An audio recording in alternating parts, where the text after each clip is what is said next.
hope all is well. So today's video is going to be about ouija boards. I call them spirit boards just because that's what I prefer to call them, and to me it's where you communicate with spirits. So I feel more comfortable calling it a spirit board. If you don't, that's cool too. I just call it a spirit board. So anyway, this video is going to be about the board itself. The one that I have, I actually got from Spencer's, and I will open it up and show you more detail about it. It is not the original board, although I'd love to have the original board. And Brenda, if you're watching this, I am so jealous of you, because your husband, what he got you, I am so jealous. But this is what I have so far, and I'll open it up and show you. This is what the little chest looks like. Again, it's not the original one. It's made out of plastic. But I actually don't use this. I prefer my pendulum instead, because I get more accurate results with it and stuff like that, and better communication. This is the board itself out of the box. Again, not an original one. It's made out of whatever this material is. It's very thin, very light, and not made out of wood, but I do have to say that I do have a connection with it.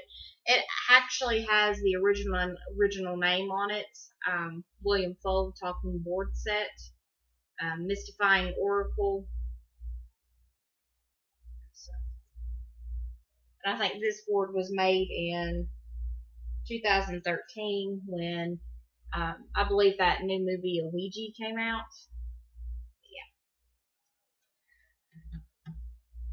That's the board itself, so I'm going to get into more on how to use it and what's, I guess, guidelines you can use on protecting yourself. So again, Ouija board has many names. I prefer to call it a spirit board.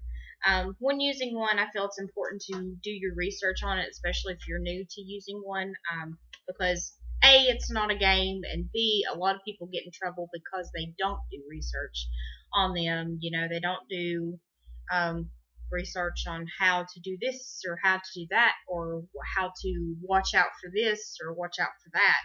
They just kind of jump into it and think, oh, this is gonna be fun, and then you know, they get into a lot of trouble with it, and you know, can't really get rid of things and stuff like that. So I definitely feel it's important, because just because they sell it in toy stores and shit like that, it's not a game. I mean, it should be respected, and you know, just like any other type of form of divination.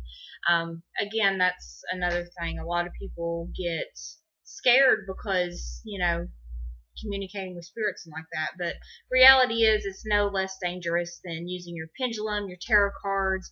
You're still getting answers from, you know, the unknown. So definitely it's no less dangerous than the other types of divination. So definitely do your research on it. When doing Ouija boards / spirit boards, again, whatever you want to call them, I feel it's important to cast a circle, open a circle, and then close it, just because you have the protection.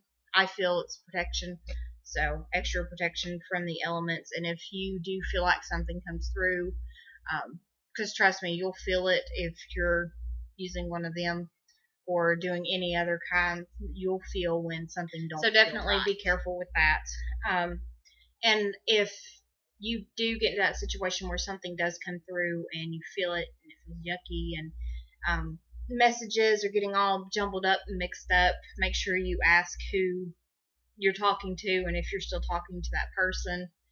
If not, and that's not the person that you want to talk to, or the spirit that you want to talk to, you tell it to leave. Don't be scared to tell it to leave. Make sure you be very persistent on, hey, you need to leave. So, don't be afraid to do that. Another thing is never ask for physical signs. That is the #1 thing that people love to do when using these boards, is to show me this or show me that. To me, number one, I feel like it's being very disrespectful to the spirit that you're talking to. Number two, I'd be pissed off if someone talked to me and then, like, well, let's say I was in the afterlife and someone was talking to me and then all of a sudden they're like, hey, do this. Hey, show me that. Hey, do that, you know. I'd be like, fuck you, you know. Watch this. I'm going to scare the shit out of you. And, yeah, it's just, yeah. I mean, do you see where I'm coming from? It's like a whole respect thing to me, so. Again, make sure you ask your spirit guides for guidance and protection because they can also give you that extra oomph. And again, if you're talking to something that you don't want to talk to, your spirit guide will let you know. Your spirit guide will never lie to you.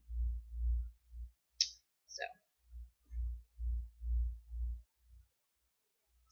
other different ways after you're done with your board and you want to cleanse it and things of that sorts, there's a couple different ways you can do that. Salt water is really, really good, where you take salt and water and kind of dab it around the board, wipe it off really good. You can use herbal infusions as well to do this. Sage is a really, really popular one to sage around the board after you're done, to get kind of if something gets attached. And so cleansing is definitely a number one. And if you're using your pendulum, you want to make sure you cleanse that as well. You can stick it in the freezer, swing it through a flame, put it in water, salt water, sea salt water, whatever you want to do. So it's definitely a personal preference, but you definitely want to cleanse your items after you are done. It's also important to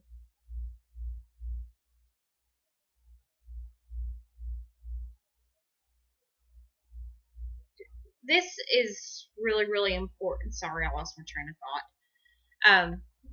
It's definitely important that I cannot stress this enough. If you are scared to use a board and if you let other people influence you on how to and, you know, what can come out of it and stuff like that, do not do it. Number one, you are afraid of it. Number two, you probably won't respect it if you're afraid of it. And number three, people, 99% of the people that do talk about using these boards has never used one in their life. They've just heard people say this or people say that. Or again, they have not done their research on the boards. So again, make sure you research different ways of cleansing, different ways of protecting, and things of that sort. Also, incense and candles is a really good protection.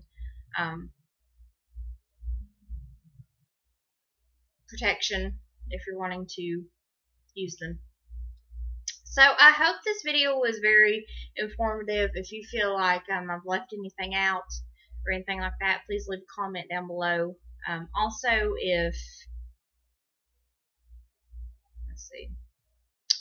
if I can find other really good Ouija board videos, I will link them down below. That way you guys can pull even more info out of it. So thank you guys for watching, and again, if you are watching this video, that means you took the time to start your research, so kudos to you, really. It's really, really big, especially nowadays. So, thanks guys for watching, and many blessings.